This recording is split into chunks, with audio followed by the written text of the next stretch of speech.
آپ نے ایک آیت پڑھی تھی، ما کنت تدری مل کتاب ولل ایمان۔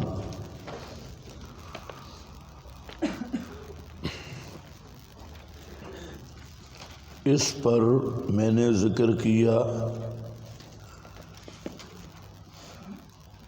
کہ آپ نہیں جانتے تھے کتاب کیا ہے اور ایمان الایمان کیا ہے، ولیکن جعلناہ نورا، لیکن ہم نے کیا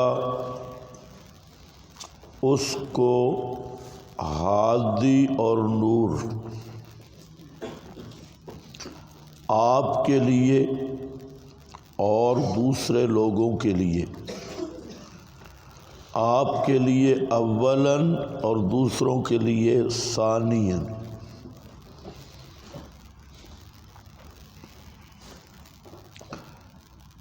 یہ آیت صریح ہے اس باب میں کہ نزول قرآن سے پہلے آپ قرآن بھی نہیں جانتے تھے اور آپ کو نبوت بھی عطا نہیں ہوئی تھی۔ آپ کو نبوت عطا ہوئی ہے اقرا کے نزول سے۔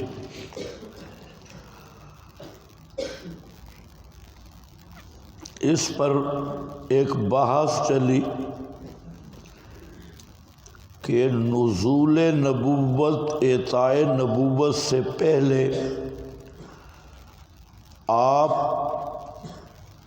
کس عقیدہ پر تھے، کس دین پر تھے۔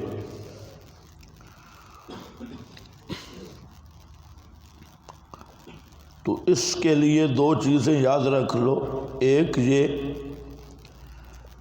کہ بہت ساری روایات میں یہ درج ہے کہ نبوت سے پہلے آپ بھی شرک میں تھے۔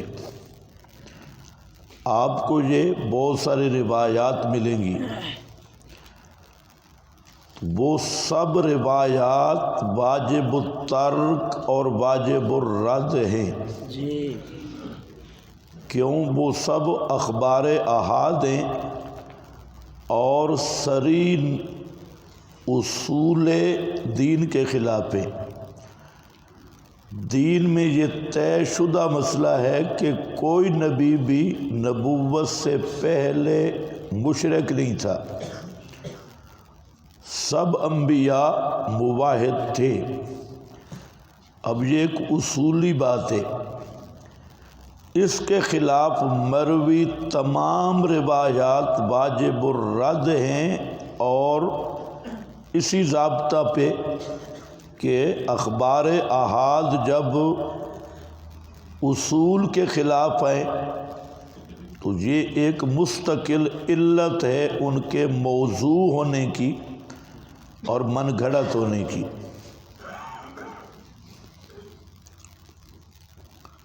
دوسری بات یہ ہے کہ آپ کس مذہب اور دین پر تھے، تو کل بھی میں نے آپ کو بتا دیا۔ یہ مسئلہ آج کل بہت چلا ہوا ہے، اس لیے اس کی وضاحت ضروری ہے۔ تو آپ فطرت سلیمہ پر تھے۔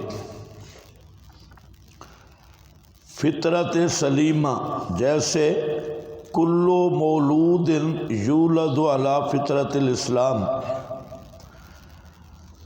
فطرت اللہ التی فطر الناس، تو آپ صلی اللہ علیہ وسلم اپنی فطرت توحید پر تھے، کسی دین کے پیروکار نہیں تھے۔ بعض نے کہا حضرت عیسیٰ کے پیروکار، یعنی دین عیسوی پر عمل کرتے، بعض نے کہا ملت ابراہیمی، تو ملت ابراہیمی کے آثار مٹ چکے تھے اور محرف بھی ہو چکے تھے، تو اس لیے صحیح بات یہی ہے کہ آپ اپنی فطرت سلیمہ پر تھے۔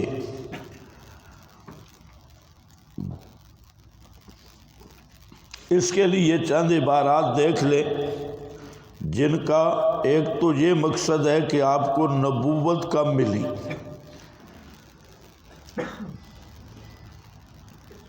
یہ بھی ایک مسئلہ ہے، بار بار آ رہا ہے، اور یہ اگر مسئلہ واضح نہ ہوا تو ختم نبوت پر ایمان مشکوک رہے گا، اور یہ بھی اصولی مسئلہ ہے۔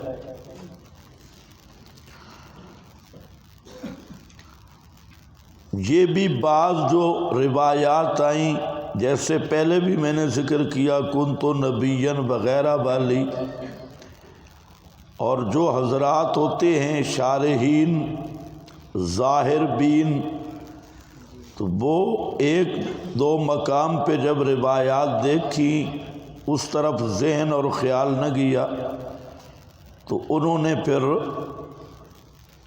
اپنا حاشیہ آرائی کی، اور یہ چیز پھر چل جاتی ہے، اور بعض پہلو وہ رہ جاتی ہیں۔ تو اس لیے اس باب میں عبارات آپ کو خطرناک ملیں گی، تو صحیح عبارات جن حضرات نے بحث کی اور ان کے ذہن میں یہ پہلو آیا، تو انہوں نے اس آیت پر بہترین بحث کی۔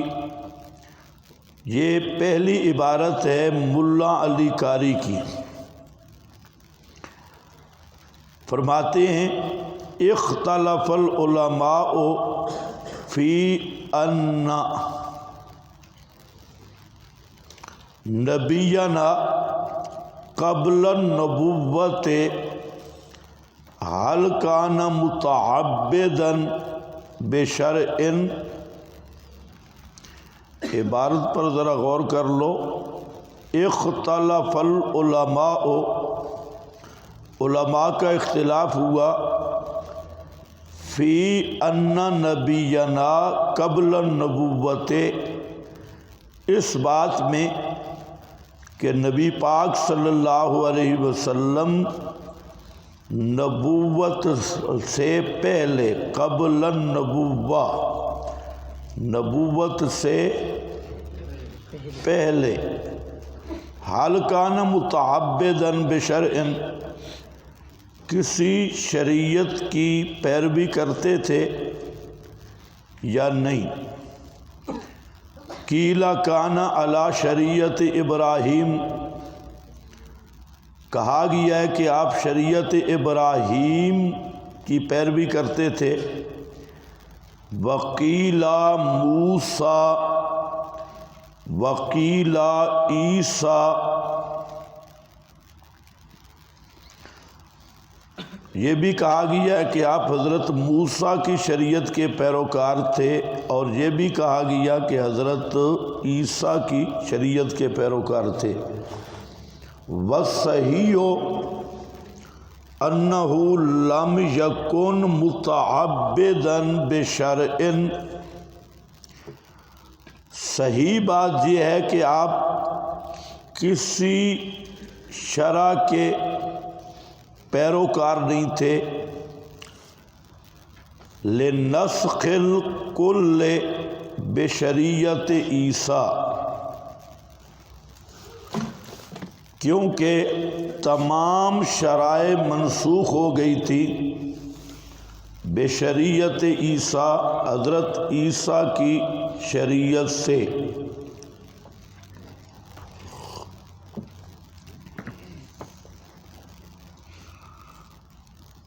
بشریعتہ قد کان حرف و بدل، اور حضرت عیسیٰ کی شریعت بھی محرف ہو گئی تھی اور بدل گئی تھی۔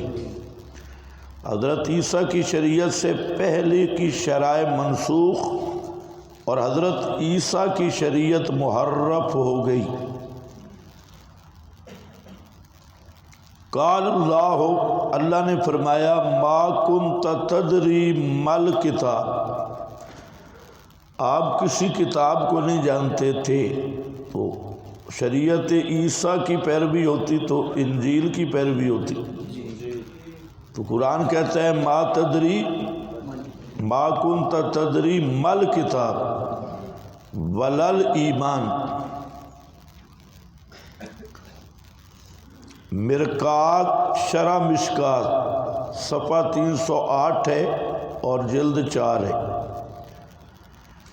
اس عبارت میں بہت ساری چیزیں آ رہی ہیں، خیال رکھنا ہے۔ پہلا جو لفظ آیا کہ اختلف العلماء فی ان نبینا قبل النبوت هل کان متعبدا، تو کیا فرما رہے ہیں بزرگ کہ نبی پاک صلی اللہ علیہ وسلم کو نبوت آدم سے پہلے مل گئی تھی؟ متعبداً یہ آدم علیہ السلام سے پہلے کی بات ہے۔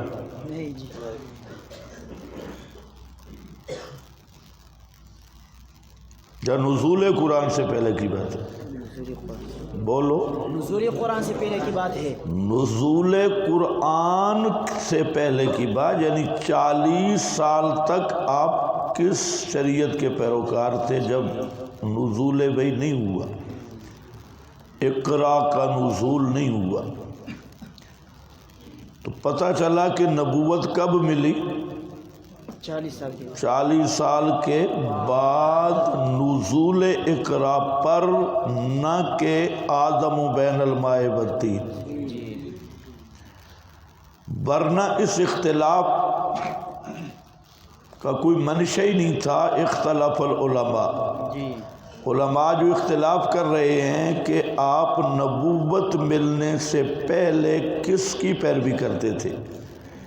اگر یہ نظریہ ہوتا کہ نبوت تو شروع سے مل گئی تھی تو پھر یہ اختلاف کا منشا ہی نہیں رہتا۔ دوسری عبارت بھی شرح مواقف کی ہے، عقائد کی کتاب، صفحہ 270 ہے۔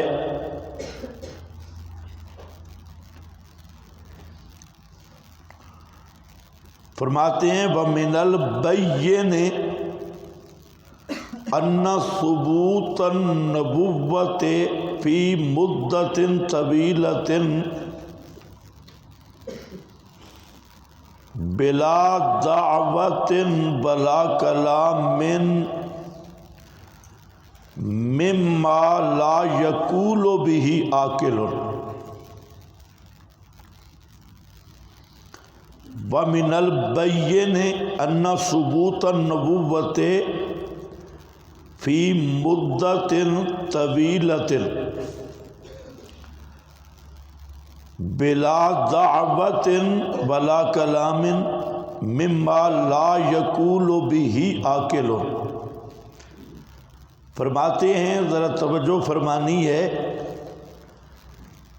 کہ یہ جو لوگ کہتے ہیں کہ آپ کو نبوت مل گئی تھی آدم سے بھی پہلے اور آپ پیدائشی نبی تھے، جیسے ہمارے خطیب بھی کہتے ہیں کہ جب آپ کی ولادت ہوئی تو سجدہ کیا اور رب امتی امتی کہا اور انگلی مبارک اوپر کی۔ سنتے رہتے ہو کہ نہیں؟ تو فرماتے ہیں کہ یہ بات بالکل دن دہاڑے نصف النہار کی طرح واضح ہے من البین کہ نبی پاک صلی اللہ علیہ وسلم کو نبوت مل چکی ہو اور 40 سال تک آپ نے مشرکین کے اندر رہ کے دعوت نہ دی ہو۔ آپ نبی بھی ہوں، 40 سال تک وہاں جہاں شرک کا گڑھ تھا اور مشرک ہی مشرک تھے، تو چپ کر کے رہے ہو، نبوت بھی ملی ہوئی ہے اور بالکل چپ چاپ ہے، کوئی دعوت نہیں دیتے، بلا دعوت ولا کلام۔ تو فرماتے ہیں مما لا یقول بہ عاقل، یہ بات کوئی کھوتا ہی کر سکتا ہے، عقل والا آدمی نہیں کر سکتا۔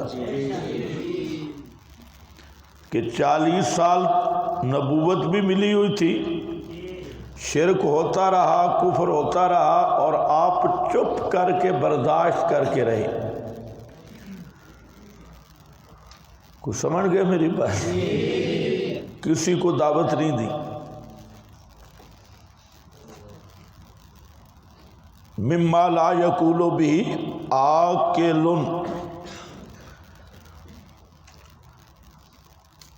اگلی عبارت ہے علامہ ابن حجر العسقلانی کی، فرماتے ہیں ان مدت الرؤیا کانت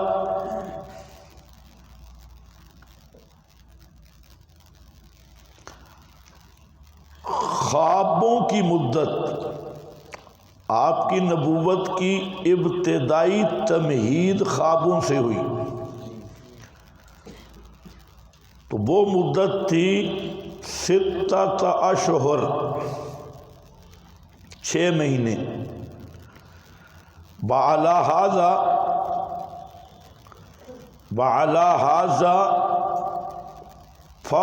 فابتداء النبوۃ بالرؤیا، تو اس بنا پر آپ کی نبوت کی ابتدا خوابوں سے ہوئی، آپ کی نبوت کی ابتدا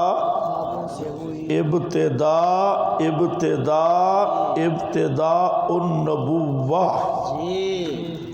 نبوت کی ابتدا رؤیا صالحہ سے ہوئی، یا آدم سے پہلے؟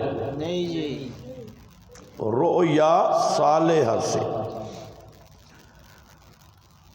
اس سے وہ احادیث بھی جو رؤیا صالحہ والی ہیں وہ سب بھی اس کی دلیل ہیں۔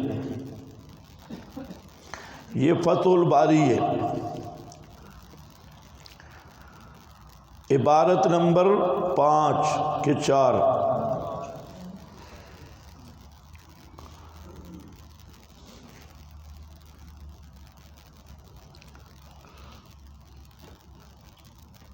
انما الاعمال بالنیات پر شارحین حدیث نے بحث کی ہے کہ اس کا بدء الوحی کے ساتھ کیا تعلق ہے۔ اوپر امام بخاری کا عنوان ہے کیف کان بدء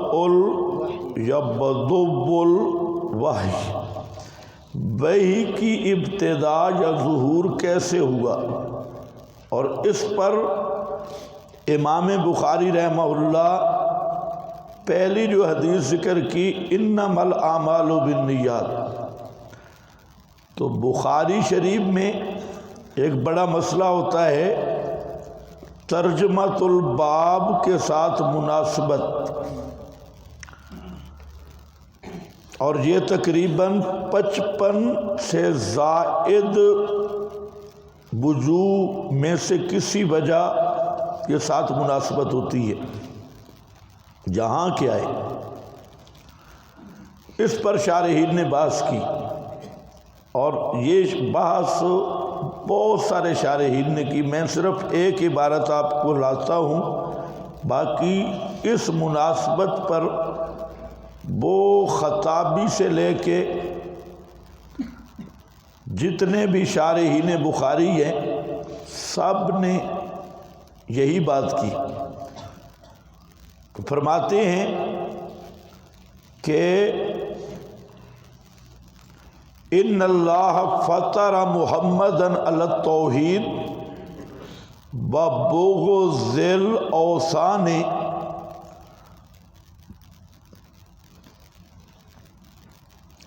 فلما التزم ذلك اعطاہ اللہ علی قدر نیتہ، مناسبت ہو گئی۔ ان اللہ فطر محمدً علی التوحید، اللہ نے محمد الرسول اللہ صلی اللہ علیہ وسلم کو فطرت توحید پر پیدا کیا اور بغض اوثان پر، بغض اوثان یعنی غیر اللہ کی عبادت کا بغض آپ کی فطرت میں رکھا۔ اور آگے فرماتے ہیں فَلَمَّا الْتَزَمَ ذَلِكَ، جب آپ نے اسی فطرت کا التزام کیا اور آپ کی نیت خالص تھی، تو اس خالص نیت کی وجہ سے اللہ نے آپ کو نبوت عطا کی۔ مناسبت بیان کر رہے ہیں بھائی۔ فَلَمَّا الْتَزَمَ ذَلِكَ اعطاہ اللہ علی قدر نیتہ ووہب لہ النبوہ، تو اللہ تعالیٰ نے آپ کی چونکہ نیت خالص اور سب سے اعلیٰ تھی، تو اللہ تعالیٰ نے اس نیت کے موافق نبوت عطا کر دی۔ اگر کب ہوئی؟ آدم سے پہلے نا؟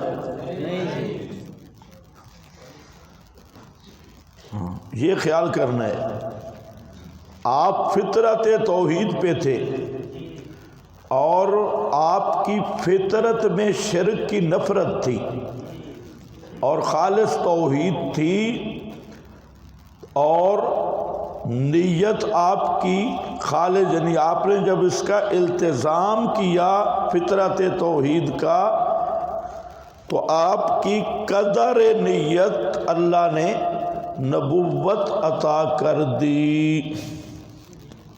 یہ فتح الباری صفحہ 8 جلد 1 ہے، انما الاعمال بالنیات کی شرح ہے۔ اس کے بعد کتنے ہو گئی عبارتیں؟ 4 5۔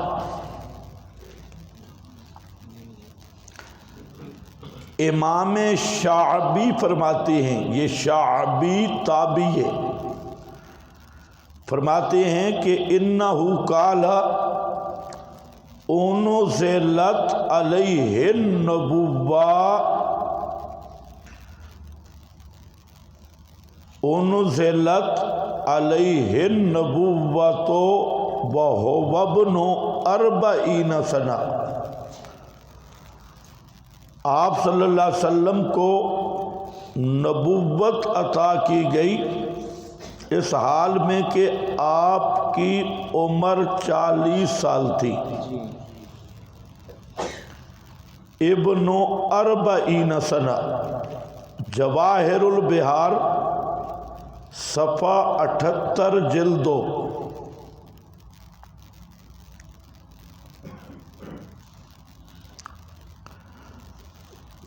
نمبر 6،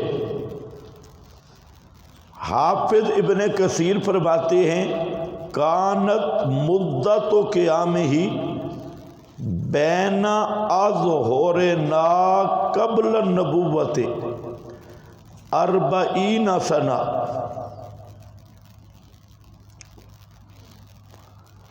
کانت مدت قیام ہی بین اظہورنا قبل النبوت، قبل النبوت، قبل النبوت 40 سنہ، 40 سال۔ ابن کثیر جلد 3 صفحہ 478۔ علامہ سیوطی فرماتی ہیں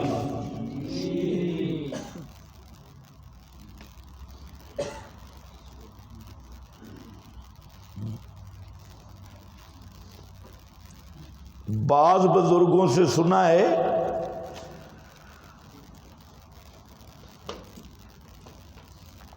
مرشد اور علماء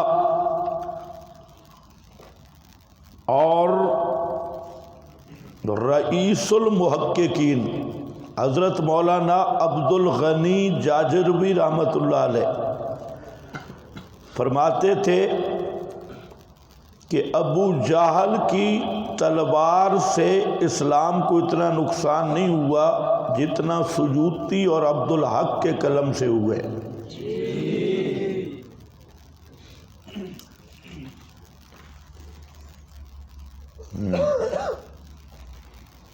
سجوتی کو پچاؤ گے تو پتہ چلے گا۔ اس لیے شیعہ کے اسماء الرجال میں تصریح ہے کہ سجوتی جو تھا ہمارا ادبی تھا، کانا امامیًا، امامی تھا، اور اس میں کوئی شک نہیں ہے۔ یہ انہوں نے کہا، اور یہ تب ہے کہ سجوتی کی آپ کتابیں دیکھیں، جتنا رفض کا مواد ہے اور اہل تشیع کی تائید اور موضوعات اور صحابہ پر جرح، اور یہ اتنا کثیر ہے کہ الامان والحفیظ۔ جی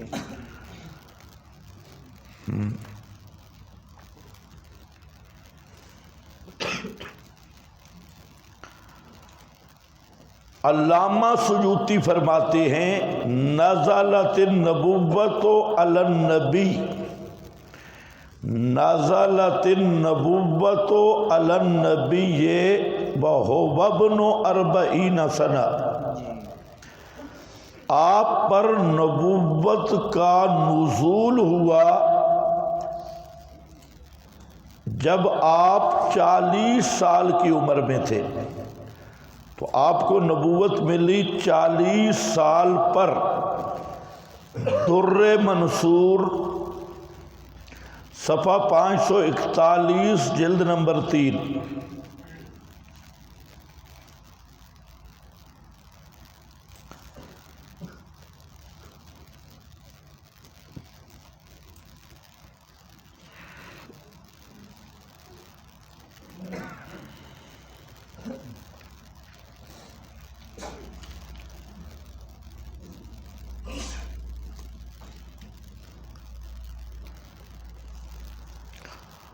یہ اگلی عبارت ہے، وما کنت یا محمد،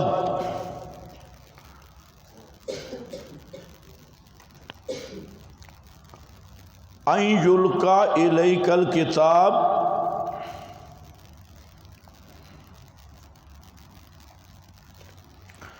ان ینزل الیک جبریل بالقرآن وَتَكُونُ نَبِيًّا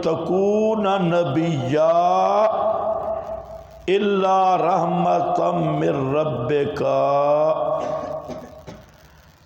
اب یہ دوسری آیت ہے، وَمَا كُنْتَ تَرْجُو أَن يُلْقَىٰ إِلَيْكَ الْكِتَابُ۔ اس کا معنی کیا جا رہا ہے، جہاں معنی سب نے یہی کیا۔ اس آیت کا کیا معنی ہے؟ ان یلقا الیک الکتاب ان ینزل الیک جبریل وتکون نبیا۔ آپ کو امید ہی نہیں تھی کہ آپ پہ قرآن اترے گا اور آپ کو نبوت ملے گی۔ آپ کو تو نبی بننے کی امید ہی نہیں تھی، بلکہ رحمت من ربک۔ سمجھ گئے میری بات؟ بلکہ رحمت من ربک۔ تو نبوت ملنے سے پہلے آپ کو تو امید ہی نہیں تھی کہ آپ پر قرآن آئے گا اور آپ کو نبوت ملے گی۔ اگر آدم سے پہلے ہی نبوت مل چکی تھی تو پھر آیت کا کیا معنی ہے؟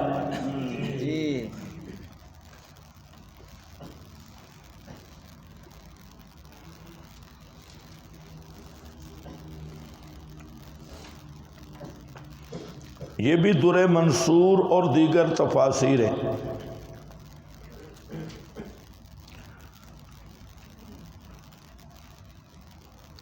امام قرطبی کا حوالہ ہے، فلما نبئ رسول اللہ صلی اللہ علیہ وسلم وہو ابن 40 سنہ، آپ صلی اللہ علیہ وسلم کو 40 سال پر نبوت عطا کی گئی۔ قرطبی ہے 194 صفحہ جلد 16 ہے۔ یہی عبارت روح المعانی میں ہے، یہی شیخ زادہ البیضاوی میں ہے، یہی خود بیضاوی میں ہے، یہی زاد المسیر میں ہے، یہی مراغی میں ہے اور دیگر کتب تفسیر میں۔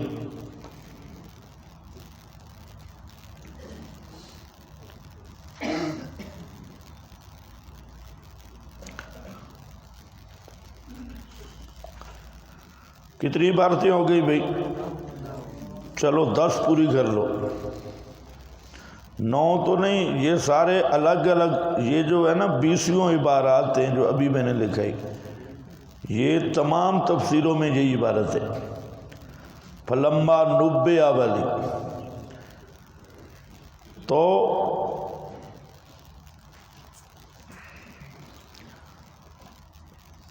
حاشیہ شہاب اور جلالین کا جمل حاشیہ ہے اور الساوی شریف،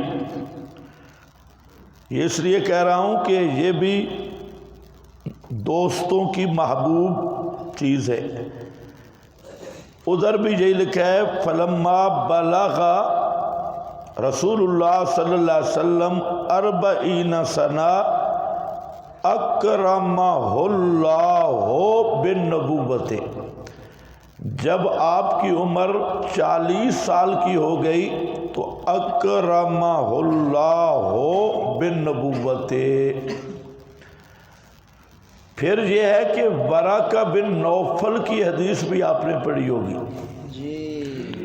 پھر یہ ہے کہ جب جبریل آیا تھا اس نے کہا اقرا، آپ نے فرمایا ما انا بیکار ان، یہ بھی آپ نے پڑھا ہوگا۔ تو یہ ساری احادیث آپ کدھر لے کے جائیں گے؟ ایک راوی کی غلطی کو لیں گے،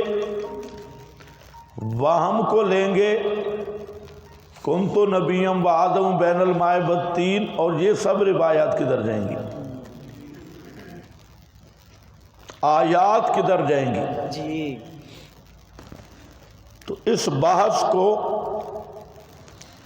صرف ایک لطیفے پہ ختم کرتا ہوں کہ یہ بحث چلی کیسے ہے۔ ہم ایک دفعہ بریلوی مکتبہ فکر کے ایک بڑے عالم تھے، اس کا نام تھا محمد اشرف سیالوی۔ یہ بڑا منطقی بھی تھا اور شیخ الحدیث بھی تھا۔ تو بریلویوں میں پڑھا لکھا آدمی کم ہوتے ہیں، یہ ان میں سے ایک تھا۔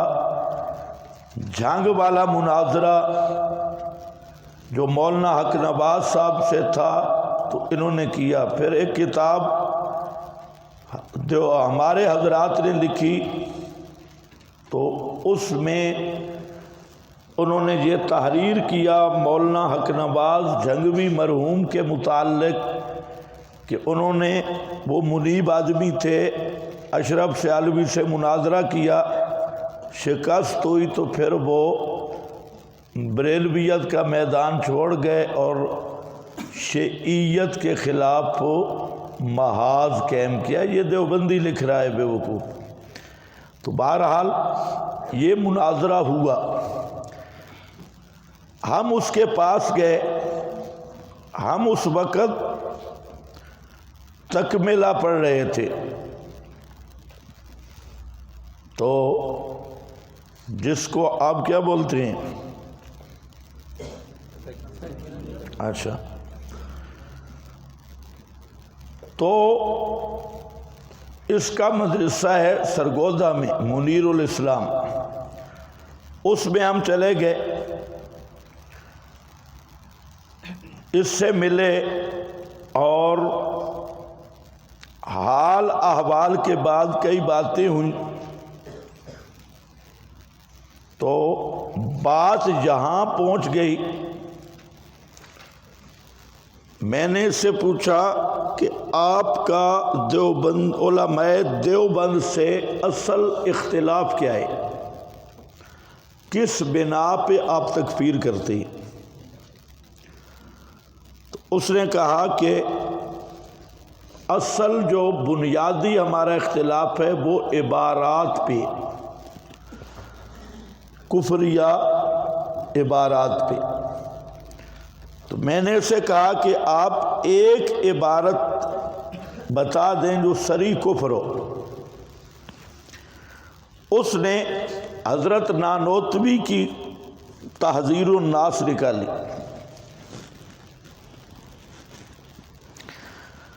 اور اس میں اس نے دو پہلو لیے۔ ایک پہلو یہ کہ نانوتوی صاحب نے لکھا ہے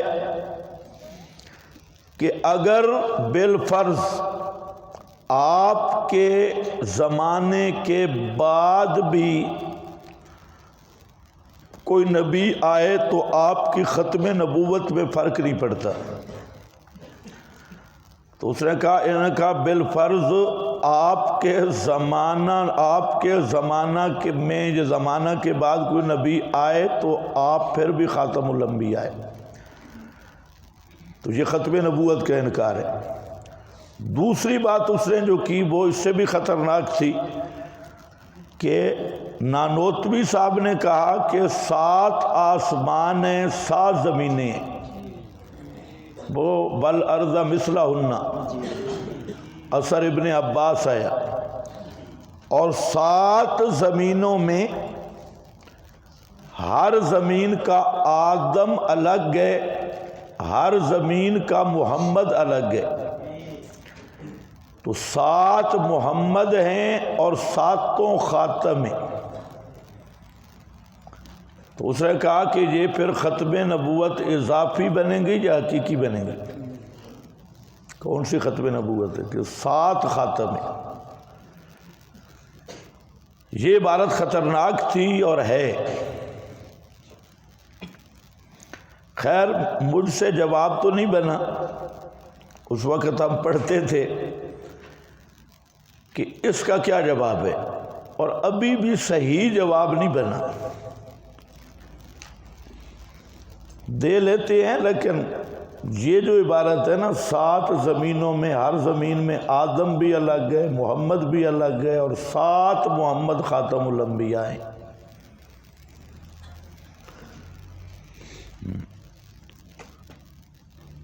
تو میں نے کہا، فوراً میرے ذہن میں خیال آیا،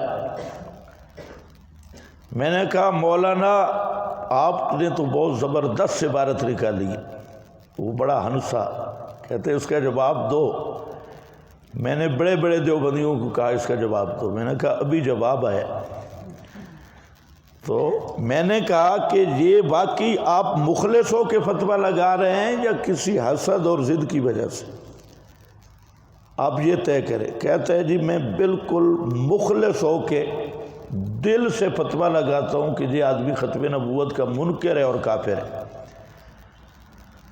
میں نے کہا بہت اچھے، نانوتوی صاحب نے آپ کے زمانہ میں بالفرض کا لفظ کہا اور 7 زمینیں 6 محمد مانے، یعنی 6 نبی آپ کے زمانے نبوت میں مانے بقول تمہارے، تو اس پر تو آ گیا فتویٰ، اور تم لوگ جو ہو 1.25 لاکھ نبی کو امام الانبیاء کے بعد نبوت مانتے ہو، تو تم کتنے درجے کے کافر ہو؟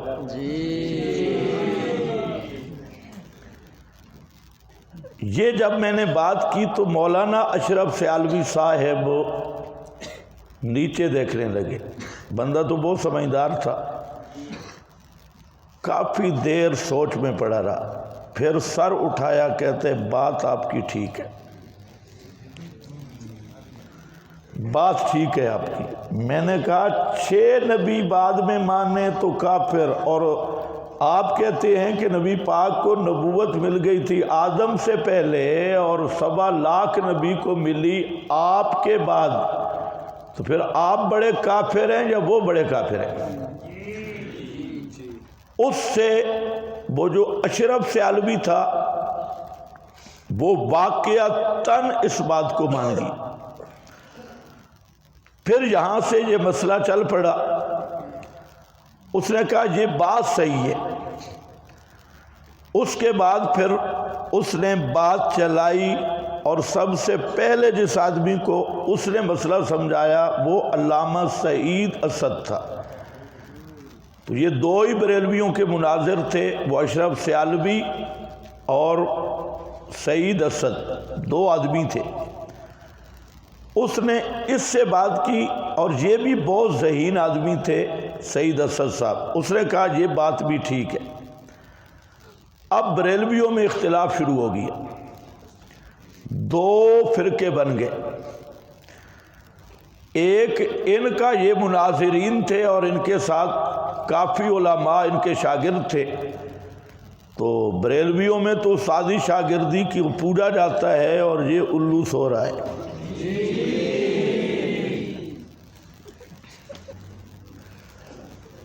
تو ان کے شاگرد ان کے ساتھ ہوئے اور 2 ان کی پارٹیاں بن گئی. اب پھر اشرف سیالوی نے کتاب لکھی، اور اس کا جو مسودہ تھا وہ مجھے بھیجا. وہ ایک آدمی تھا پہلے ان کے ساتھ تھا، بعد میں وہ مباحد ہو گیا، تو ان کا بھی یار تھا، تو میرا مقتدی بن گیا. تو پھر اس کے واسطے سے ہمارا رابطہ جاری رہا. پھر انہوں نے وہ کتاب بھیجی، وہ میرے مکتبہ میں موجود ہے. اس میں انہوں نے چند باتیں کی لیکن کوئی مواد نہیں تھا.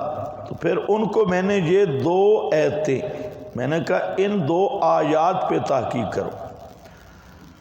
پھر اس نے کتاب شائع کی، وہ کتاب بھی میرے پاس موجود ہے.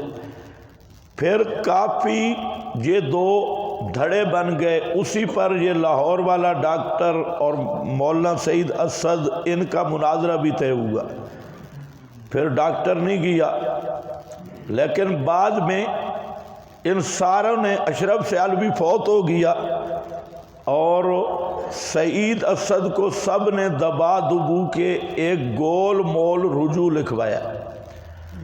اور وہ خود ہنستے تھے کہ یہ جو ہیں یہ گول مول رجوع کہتے، میرے مدرسہ اور سارے میرے خلاف ہو گئے. تو ایک انہوں نے گول مول رجوع لکھ دیا جس کا پتہ شتہ کوئی نہیں ہے، وہ خود بھی نہیں سمجھتا بھئی کیا ہے. تو بہرحال یہ ایک اب بھی مسئلہ ہے، وہاں کتابیں بھی لکھی گئیں. تو اصل مسئلہ یہ صرف بریلویوں کا نہیں ہے، یہ مسئلہ آپ کا بھی ہے. ہاں، یہ کہنا نا کہ یہ صرف بریلویوں کا ہے، یہ آپ لوگوں کا بھی ہے. اور دیوبندی حضرات کی عبارات بھی بہت زیادہ ہیں، لیکن مسئلہ یہ ہے کہ قرآن و سنت کی تصریحات کے مقابل بڑے سے بڑے بزرگ ہوں، ہم ان کی عبارات سے معذرت کریں گے اور عقیدہ کتاب و سنت کے مطابق رکھیں گے. ورنہ یہ جتنی عبارات ہیں نا، ورنہ قادیانیت کا تمہارے پاس جواب ہی نہیں. قادیانی تو یہی کہے گا 1.25 لاکھ نبی تو مانتے ہو تم ختم نبوت کے، کہا ہم نے تو ایک چھوٹا سا کانا نبی مانا ہے، وہ پورا ہی نہیں ہے. تو ہم نے ایک چبل سے کو مان لیا تو ہم کیسے ختم نبوت کے مانے؟ تم نے تو بڑے بڑے سونے نبی مانے، اور ہم نے تو ایک بالکل دجال کو مان لیا ہے. تو کیا ہوا اس سے؟ ایک کو مانا. تو بہرحال یہ ایک اصولی مسئلہ ہے، عبارات میں الجھ کے یہ مسئلہ حل نہیں ہوگا. یہ مسئلہ حل ہوگا کتاب و سنت سے. میں نے آپ کے سامنے چند عبارات رکھ دی ہیں اور امید ہے کہ جو منیب ہیں ان کو تو سمجھ آ جائے گا، اور جو ضدی ہیں وہ نبی کی مجلس میں بھی نہیں سمجھتے تھے، یہاں کیا سمجھیں گے؟ ان کے ذہن میں شیطان پوری پٹی بھر جاتا ہے، اور جب صوفیت آ جائے نا، صوفیت یہ ایک مستقل بیماری ہے۔